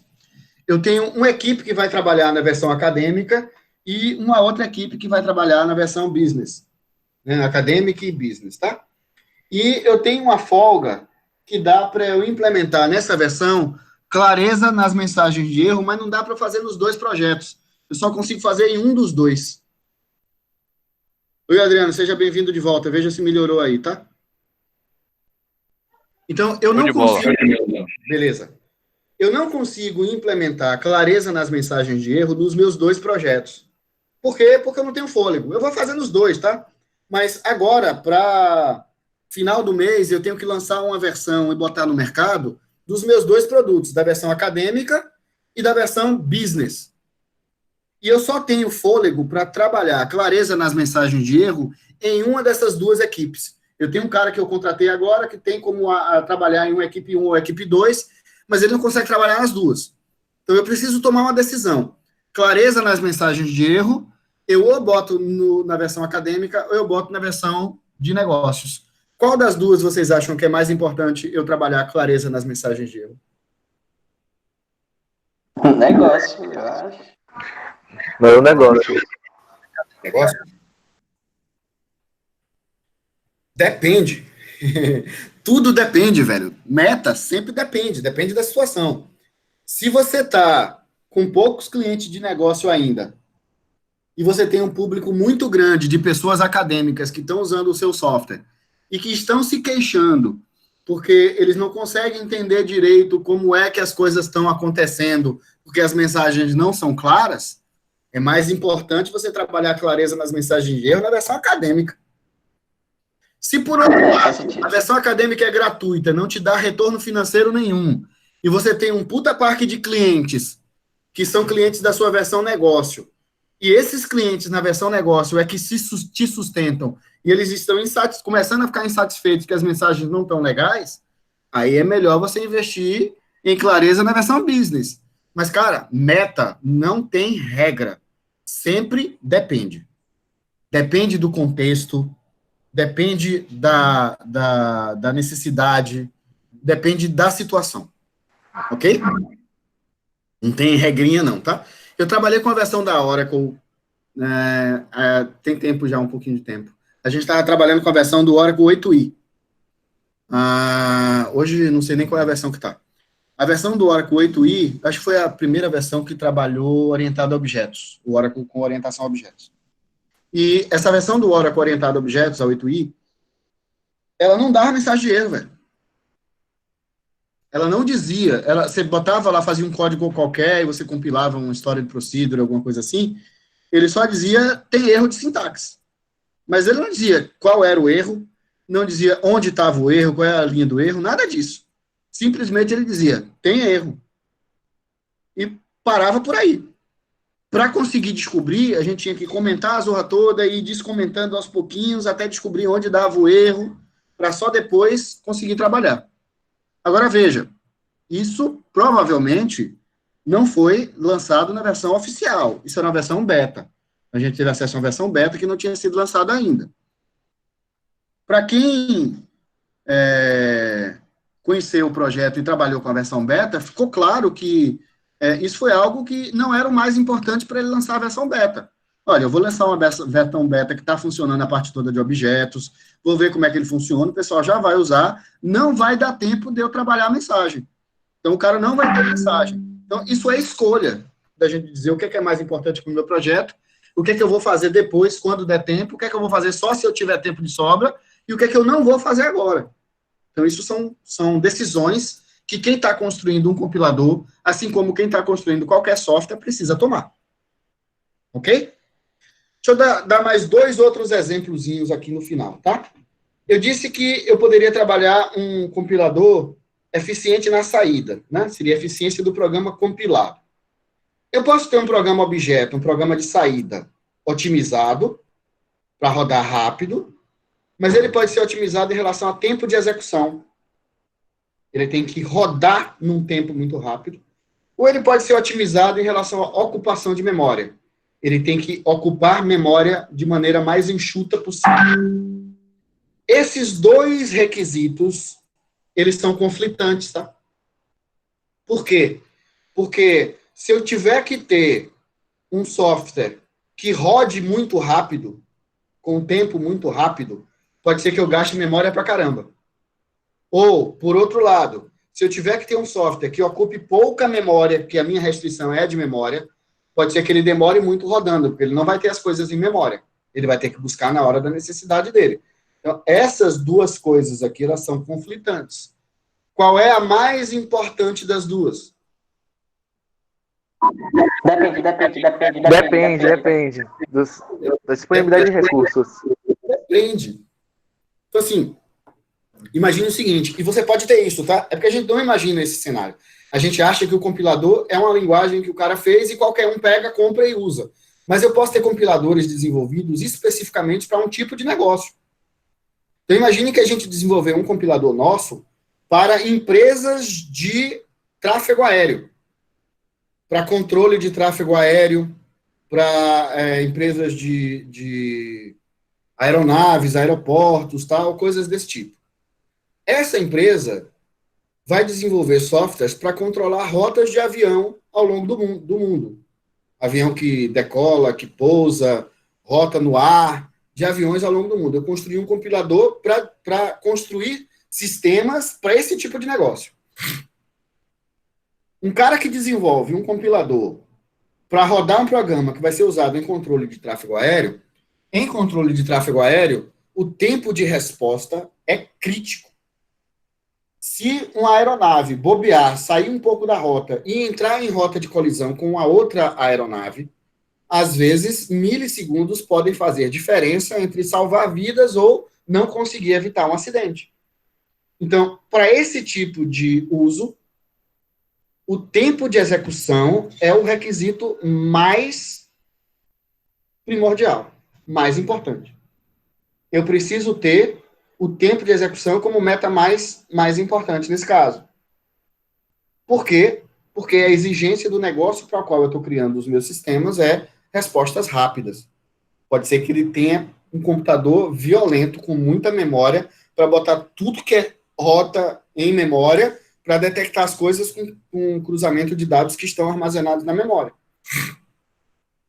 Por outro lado, eu posso estar desenvolvendo soluções ou aplicativos para rodar num smartwatch. Um smartwatch é um dispositivo que, embora a gente tenha smartwatches evoluídos e tal, ele é um dispositivo limitado, com memória limitada, ele não tem o mesmo tipo de memória ou condição de memória de outros tipos de dispositivo. Então, eu estou desenvolvendo para um smartwatch, embora tenha alguns modelos porradões, tem outros mais simples, e eu quero que meu aplicativo rode no maior número de dispositivos possíveis. Então, para esse tipo de necessidade, a ocupação de memória é crítica, mesmo que o aplicativo demore um pouquinho mais de dar resposta. Tempo de execução não é o crítico para ele. Então, entenderam o que a gente fala na hora de definir meta de um compilador? Eu preciso dizer para ele o que é mais importante. E essa decisão do que é mais importante vai nortear todas as outras decisões que eu vou tomar nas outras 6 etapas. Certo? Beleza? Beleza. Tá. Tranquilo. Gente, eu estou vendo que tem algumas pessoas com problema aí de conexão. Eu vou disponibilizar o arquivo gravado. Eu estou com medo que esses arquivos tendem a ficar grandes, tá? Então, eu acho que talvez eu tenha que disponibilizar eles, subir eles para uma videoaula no YouTube, para disponibilizar o link do YouTube, porque senão, para você baixar o arquivo, vai ficar difícil, tá? Então, Se colocar no Drive, professor, no Drive da gente é ilimitado. Não, eu sei, mas, assim, esses arquivos, eu gravei uma aula ontem que foi, eu acho que bem menor que esse, ele tinha 200 mega, 200...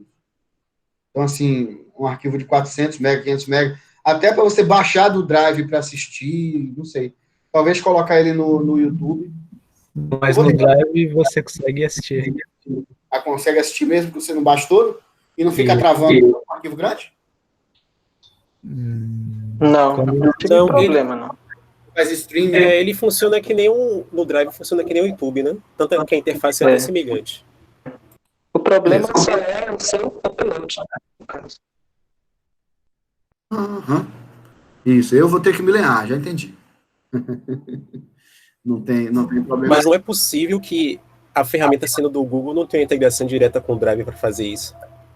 Não, ele disponibiliza automaticamente para mim no Drive. Então é melhor. A aula vai para o professor, a gravação no Google Drive, já numa pasta chamada Meet, gravações do Meet. Lembrando que no YouTube perde qualidade. Tá, beleza. Na verdade, a qualidade que eu quero desse vídeo é mais a qualidade do meu áudio, né? Porque a apresentação vocês vão ter, os slides eu vou botar lá. Então, o slide você tem. Então, a única coisa de qualidade são as nossas falas aqui. Eu acho que ele grava também o chat, né? Que tá no chat, não sei. Isso aí eu não sei, vou experimentar depois. A gente vê. Eu vou ter o arquivo com o vídeo, eu vou tentar botar no YouTube. Se ficar ruim, vocês quiserem, a gente disponibiliza no Drive. De boa, sem problema. Ok? Vamos lá. É meio-dia. A gente pode ir até meio-dia aí? Tá cansativo? Já deu.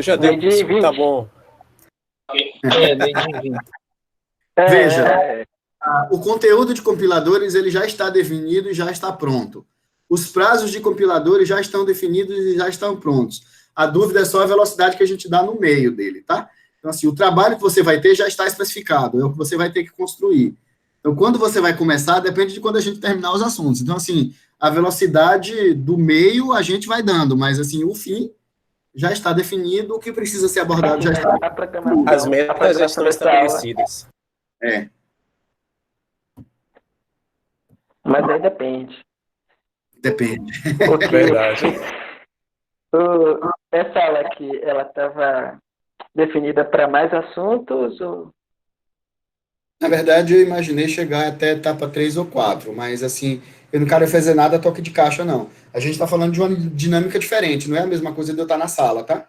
Então, eu quero fazer online, mas eu quero fazer bem feito, eu quero que você entenda. Então, para mim, pouco importa a minha meta de onde eu queria chegar. É uma métrica diferente, a dinâmica é um pouquinho diferente, então, eu não estou vendo vocês, então, toda hora eu fico preocupado se vocês estão entendendo, se vocês estão compreendendo. Então, eu estou tentando ser mais pausado na fala, estou tentando detalhar mais exemplos, porque a dinâmica é outra, mas eu quero que seja algo que vocês entendam.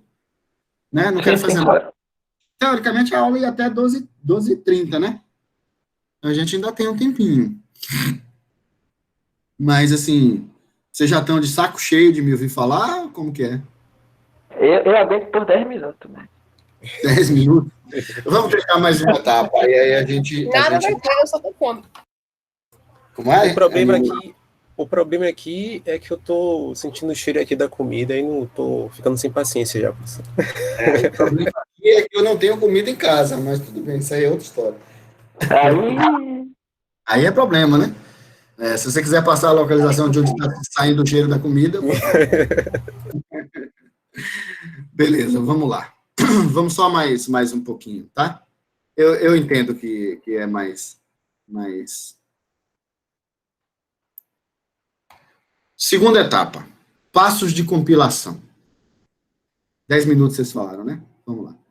O que é passo de compilação? A gente vai definir agora quantos passos de compilação eu vou ter. Cada passo de compilação é como se fosse uma atividade de leitura completa. Opa, fiz besteira. Então, aqui, tá? Cada passo de compilação é uma atividade do compilador que exige leitura completa do código-fonte ou desse código-fonte em alguma forma intermediária, tá? Então, imagine o seguinte. Eu tenho o texto... Lembra da aula passada que a gente fez o compilador funcionando em várias etapas? Da primeira até a última. Aquele exemplo que eu fiz foi um exemplo... O compilador pode funcionar daquele jeito, mas eu fiz aquilo para ser mais didático. Então, eu fiz como se cada passo, ou cada etapa do trabalho do compilador fosse feita de forma isolada, só ela, e a outra só começasse quando a primeira terminou. Eu tentei ser didático para mostrar cada etapa funcionando e mostrando o resultado final. Nos compiladores reais, não precisa ser necessariamente assim. Então, os compiladores reais, eles podem funcionar de outras maneiras. O que é um passo de compilação? É uma leitura do código-fonte.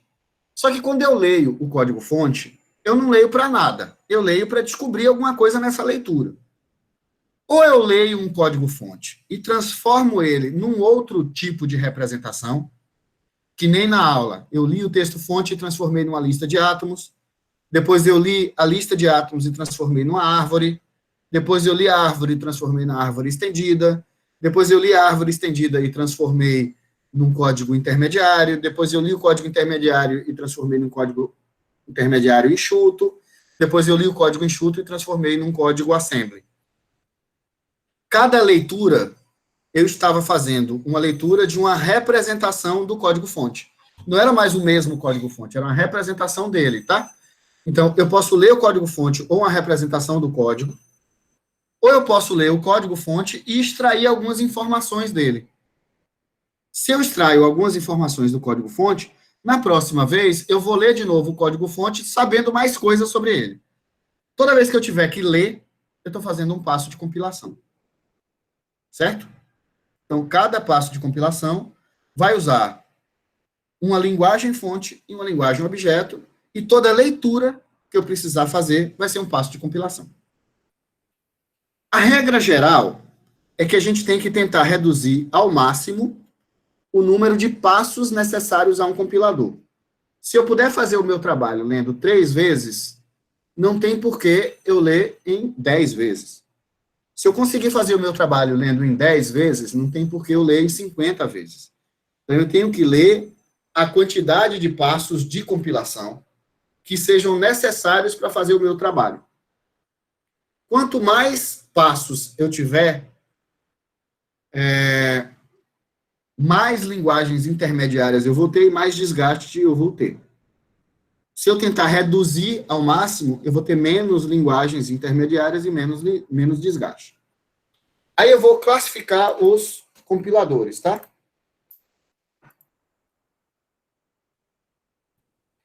Eu estou dando 2 exemplos aqui. São 2 exemplos extremos, tá? Um compilador de vários passos e um compilador de um passo só. O que é um compilador de um passo? É o compilador que recebe o texto-fonte e com uma única leitura, ele sai com um texto-objeto equivalente. Deixa eu tentar exemplificar para vocês aqui. Imagine o seguinte, tá? Eu posso ter, imagine que essa linha aqui é o meu texto-fonte. e eu vou ler ele do começo ao fim do meu texto-fonte. Quando eu começar aqui, eu não tenho nada. Eu vou montar o meu primeiro átomo aqui no início do texto-fonte. Eu estou fazendo análise léxica. Quando eu estou fazendo análise léxica, eu já posso verificar se a ordem desse átomo é a correta? Ainda não. Eu já posso ver se o primeiro átomo pode ser o primeiro átomo possível dentro da ordem dos átomos, tá? Então, eu já posso ir fazendo análise léxica e fazer análise sintática. Imagine que isso que eu falei aqui, eu possa fazer com todos os módulos do compilador. Na verdade, eu comecei o léxico, mas eu comecei o sintático, o semântico, todo mundo. E eu vou avançando aqui, e à medida que eu for avançando aqui nesse código do compilador, eu vou fazendo átomos, avaliando a ordem dele, vendo sequência e ir gerando as coisas até o ponto onde eu estou. De tal forma que quando chegar aqui no final, eu vou montar o último átomo, porque eu vou ler o último caractere, vou avaliar a última sequência, vou avaliar o último tipo, gerar o último código intermediário, melhorar o último código e gerar o último código final. É como se eu estivesse fazendo tudo isso aqui, análise léxica, sintática, semântica, geração de código intermediário, otimização, código final, tudo com uma leitura só. É possível. Eu posso ter o meu compilador rodando, fazendo tudo ao mesmo tempo, e à medida que ele vai avançando, ele vai construindo um pedacinho de cada coisa que ele está fazendo. Então, ele vai conseguir fazer a compilação inteira com uma única leitura. Ele lê o fonte uma única vez, e quando ele chegou no último caractere, faz as últimas coisas de cada módulo. Ou ele pode fazer, que nem a gente fez, tem esse outro exemplo aqui, do compilador de vários passos, tá? Compilador de vários passos, eu tenho aqui, cadê? No compilador de vários passos, eu tenho aqui várias leituras.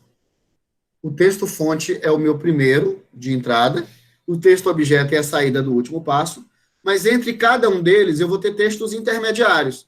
Eu fiz a primeira leitura, eu tenho um texto intermediário da primeira leitura, que vai ser entrada para a segunda. E aí eu vou ter um texto intermediário 2, que vai ser entrada para a terceira.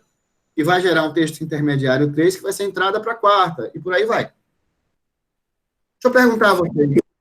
Isso daí acaba sendo um problema em relação ao desempenho, se você tem uma grande quantidade de passos, mas também pode trazer, do outro lado, a questão de benefício, se for pensar em, sei lá, algum problema que foi observado em um dos passos, então é mais fácil identificar do que algo extremamente linear e performático, sei lá. Isso está no próximo slide aqui. Deixa eu passar ele. Oswaldo, rapidão. No caso, no nosso exemplificação em sala, que teve o quadro com todos os passos e tudo mais, a gente fez uma exemplificação do compilador de um passo único, não foi? Que foi aquele todo o processo, e aí no final a gente já tinha o texto-objeto do compilador. Não, o exemplo que a gente fez em sala é como se funcionasse como vários passos. Eu peguei o texto-fonte e eu fiz toda a análise léxica. Eu li ele e fiz toda a análise léxica. Aí cheguei a lista de átomos. Aí depois eu li a lista de átomos e fiz uma árvore. Então eu fiz como se fossem vários passos. A gente fez em 6 passos.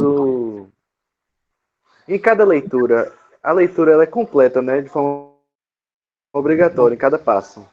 E você tem que ler o texto-fonte inteiro para considerar um passo. Isso. Isso aqui era isso aí. Valeu. Tá. Na verdade, quando você fala de vantagens e desvantagens, deixa eu ir logo para esse e eu volto para ela. Vantagens e desvantagens da quantidade de passos, dessa quantidade de leituras, tá? O que é vantagem para um compilador de menos passos é desvantagem para o de vários passos, e vice-versa, tá? É bom para um, é pior para o outro, é pior para um, é melhor para o outro, tá? Então, assim, o que é vantagem de um compilador de muitos passos? Compilador de muitos passos aqui, tá? Vou tentar, cadê a setinha? O que é vantagem para um compilador que tem muitas leituras? Ele quebra em muitas leiturazinhas. Eu uso menos memória, porque eu faço um pedacinho de cada vez. Se a minha meta é otimizar a memória, talvez seja mais interessante eu quebrar em várias leituras, tá? Porque ele usa menos memória. Eu vou fazer só um pedacinho do trabalho de cada vez. Então, em cada momento, eu estou usando menos memória. Aquela versão de um passo só, que a gente está lendo tudo e fazendo tudo ao mesmo tempo, eu preciso estar com o compilador todo carregado na memória. E aí, ele vai fazer muita coisa ao mesmo tempo. Ele vai precisar de memória pra caramba. Tá? Então, um de vários passos usa menos memória.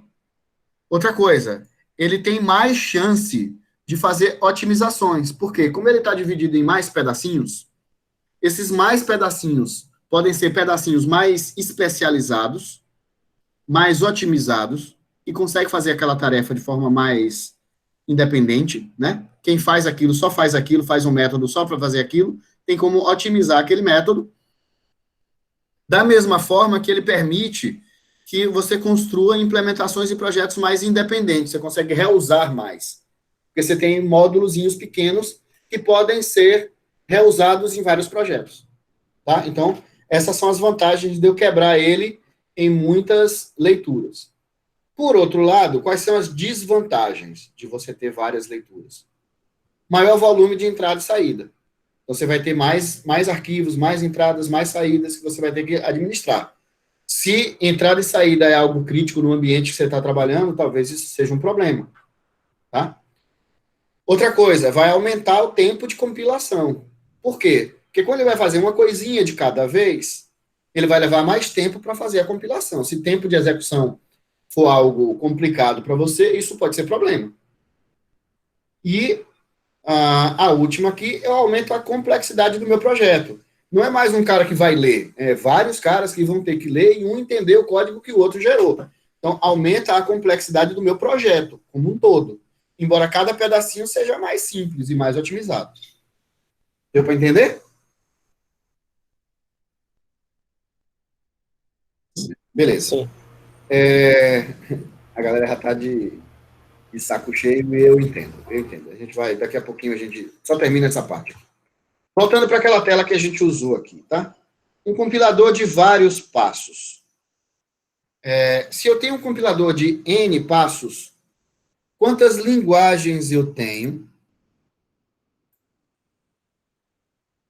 N linguagens. Rapaz, tem N, velho. Pode ter N, na verdade. Eu quero saber quantas linguagens. Parece que eu bebi. E quantas linguagens intermediárias?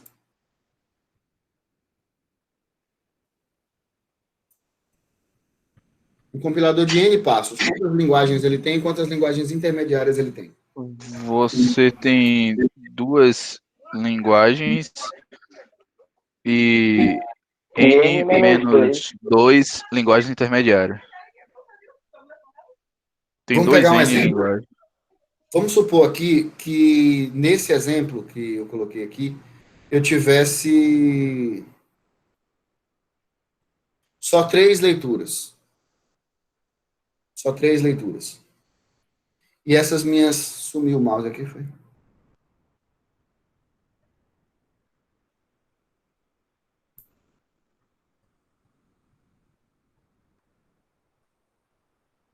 Eu acho que quando está com a canetinha, ele some o mouse. Bom, eu tenho 3 leituras, só essas 3, tá? Aqui seria o texto fonte, e aqui, ao invés de texto intermediário 3, nesse lugar já seria o texto objeto do compilador. Esqueça que tem mais coisa, tá? Só seriam essas 3 leituras. Então, eu teria a linguagem fonte, a linguagem intermediária 1, a linguagem intermediária 2 e o texto objeto aqui no final. Então, um compilador de 3 passos teria 4 linguagens.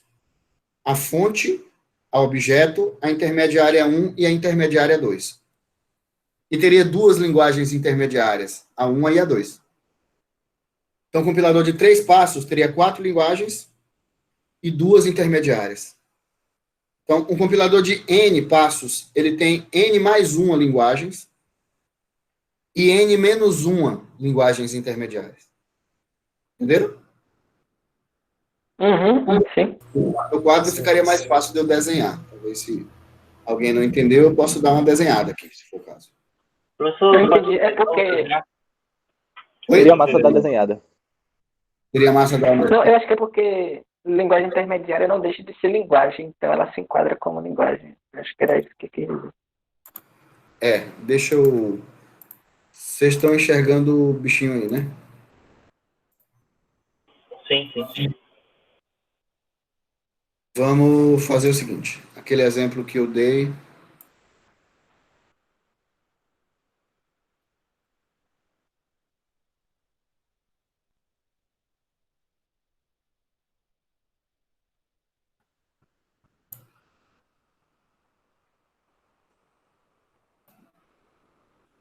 Eu teria somente que incluir esse cara e esse.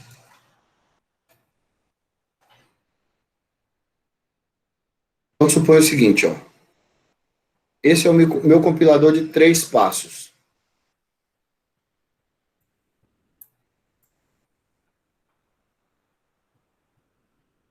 Certo? Meu compilador de 3 passos. Então, eu tenho linguagem fonte, linguagem objeto e 2 linguagens intermediárias, a 1 e a 2. Então, um compilador de 3 passos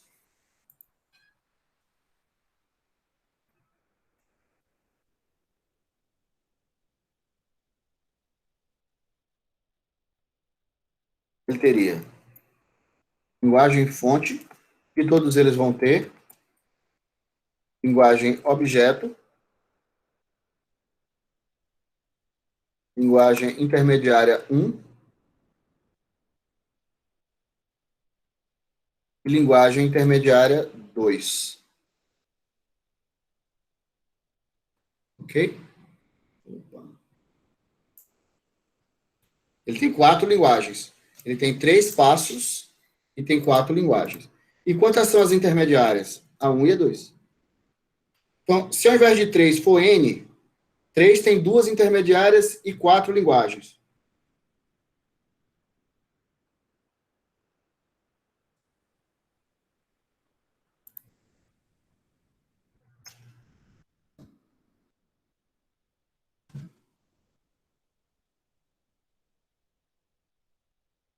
Para N linguagens, eu teria N mais 1 linguagens. Entre elas, a linguagem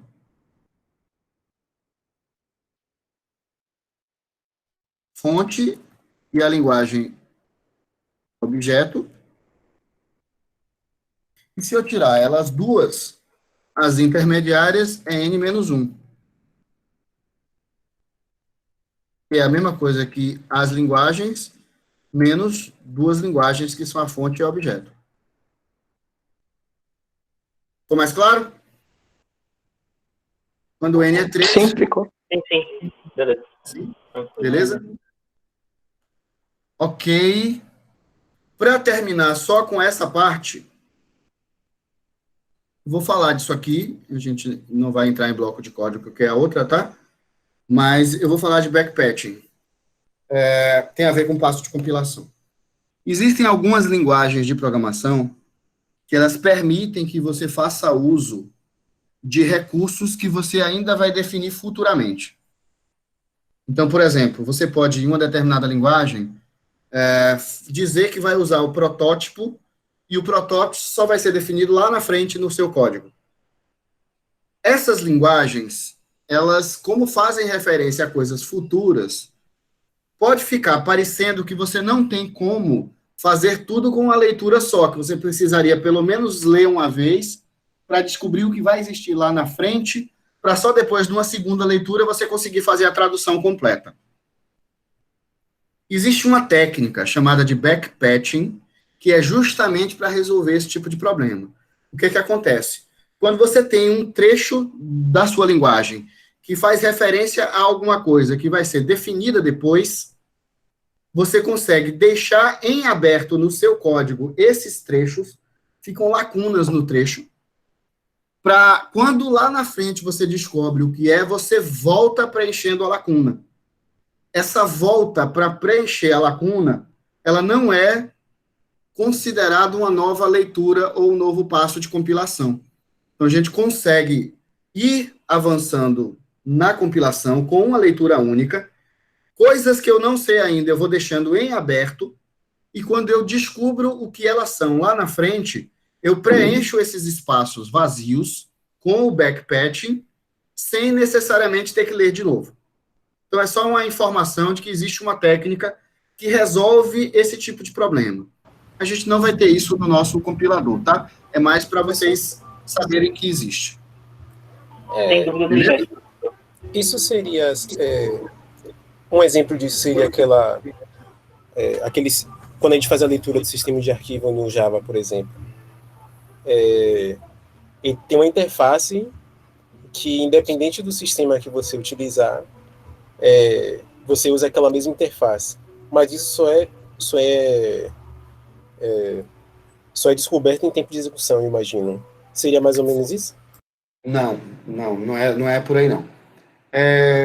Você pode ter a assinatura de um método que você chama ele lá na sua linha 2 da classe.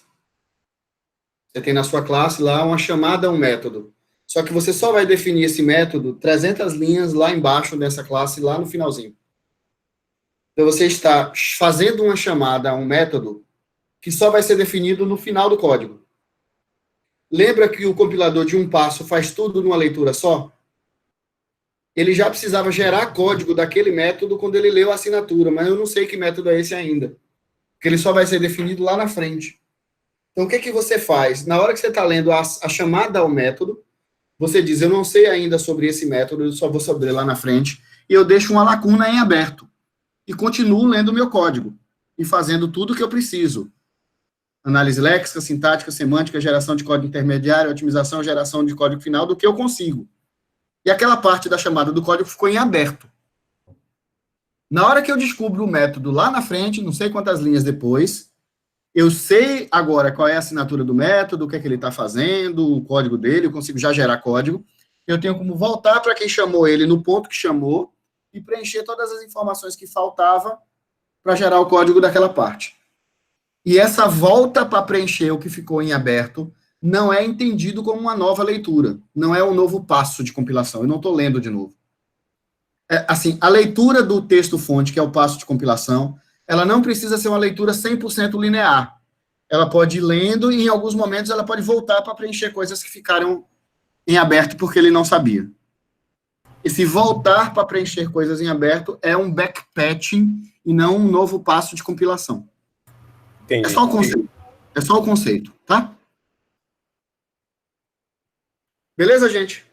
Copo cheio. Transbordando. Beleza. Ok. Imagine que seria a mesma coisa na coração vazio. Pô, só se for o seu, velho. Coração cheio de aqui. Ai. Então, galera, mais alguma dúvida que vocês queiram? Deixa eu só terminar aqui minha chamada, tá? Então, Everton veio. Luiz Henrique. Tá aí, Luiz? Luiz Henrique tá aí. Matheus Mendes. Tá aí. Tô aqui. Rodrigo Jambeiro. Tô aqui. Rodrigo Jambeiro tá aí. Vitor Dias. Eu? Tá aí. Então, parabéns, Oswaldo, na sua aula online com 20 e tantos alunos, todos compareceram à aula online. A chamada, inclusive, ficou gravada, então vai ficar registrado que não faltou ninguém. Deu Obrigado. mais gente do que a aula de professor André Brasil. Deu mais gente? Foi. Depende do tamanho da turma de dar mais gente, né? Você fala É verdade. proporcional. Tem isso também. Tudo depende, velho. Depende. Tudo depende, tá? Galera, se alguém ainda tiver alguma dúvida, eu estou por aqui. Se alguém me dá dúvida pelo WhatsApp, beleza, a gente responde, a gente tem um grupo para isso, tá? Eu espero que o fato da gente ter feito a aula online e remota não tenha contribuído ou não tenha prejudicado de alguma forma o entendimento, tá? Liberar as notas do questionário. Vou liberar. Na verdade, eu só estava dando uma olhada porque teve alguém que respondeu em outras coisas que eu tinha botado na alternativa. Então, eu deixaria de dar nota a essa pessoa. Mas eu vejo lá e eu respondo direitinho. Vou mandar para vocês. E vai ter atividade, viu, velho? Nada de ficar parado. Eu não quero vocês em casa sem ter o que fazer, não. Claro, mas não 3 Não, professor, não tem Faz o trabalho tá em casa também, rapaz, peraí. Mas não tá sem o que fazer, não, professor. Todo mundo em casa com trabalho, quem tem filho com filho. Trabalhando. Pois é. Porra, tá pegando. É um home office e home school também. É home office. Já basta André Brasil. Já basta André Brasil. Nem me fale André de tá indo com os Brasil. 2 pés no peito, trabalho toda hora, rapaz, Nem também. me fale. Mas Você o tá governo fazendo discípulo no cara aí, velho. Eu tô, Pois na é. verdade, seguindo orientações do governo. Quer dizer assim, bote atividade para os meninos não pensarem em ir para a rua. Que é para ficar em distância social, em casa, cuidando das atividades que a gente passa para eles, entendeu? Você tem home office, você tem home Passa não, school, Oswaldo. você Nem em tem casa a gente home também não tem trabalhar, mais. que tem coisa para fazer. Então, assim, quantas atividades vocês querem? 1, 2, 3 ou 10? Uma Não, só. eu quero uma só. Ô, velho, uma só aí, pelo amor de Deus. Vocês vão Eu tenho poder- até eu tento trabalho de projeto social. Pra você ter ideia, como é que eu vou fazer esse trabalho? Eu tenho. Isso é o poder de você oferecer as opções. Não sei se vocês lembram o raciocínio Alguém lógico, tá? cita Thiago Vinícius Se eu da chamada. perguntasse a vocês querem atividade ou não, vocês iam responder não. Como eu dei as opções e eu só queria uma, eu falei 1, 3, 8 ou 10. Aí vocês, uma. Então, o poder de dar as opções é essa, entendeu? Se eu tivesse dado as opções, vocês querem o quê? 3, 5 ou 10? Ia ser 3. Mas paciência, Oswaldo, a gente vai aprendendo nas próximas vezes. Igual as opções que a gente deu ao professor lá. A prova é em trio, mas pode ser em dupla. Aí ele dupla, teve que dupla. escolher em dupla, né? Se ele não conhece a técnica, coitado. Paciência. Galera, muito obrigado aí. A gente vai se falando pelos meios normais. Teoricamente, se as coisas se resolvem, a gente volta ao normal. Se não, a gente continua no mesmo esquema. Beleza? Vou parar a gravação, porque eu acho que do ponto de vista da aula já foi. Deixa eu perguntar a vocês, do ponto de vista